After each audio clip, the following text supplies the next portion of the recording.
Bakit nga ba boring ang mag-lose ng weight?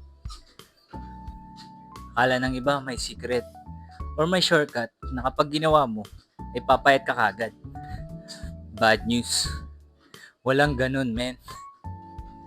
Habang tumatagal ako sa journey na to, na-realize ko, sobrang boring pala talaga niya. Literal na as in paulit-ulit lang araw-araw. Pero yung boring na routine na to, ito yung nagdala sa akin from 87 to 80 kilograms. At first, parang nakaka-burnout kasi walang excitement. Pero may nabasa ako. Ang sabi, yung katawan daw natin ay hindi gumagalaw ng dahil sa motivation or excitement. Gumagalaw siya dahil sa repetition.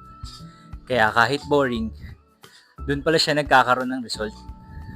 Kaya kung boring man siya, ituloy mo lang. Baka ito na yung magbigay sa'yo ng magandang resulta. Kaya siguro maraming taong nawawala ng gana mag-workout.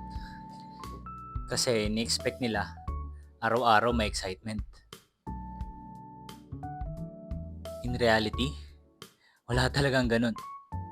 And once na matanggap mo na boring talaga siya, doon ka mas magiging consistent kasi wala ka ng expectation na dapat exciting parate.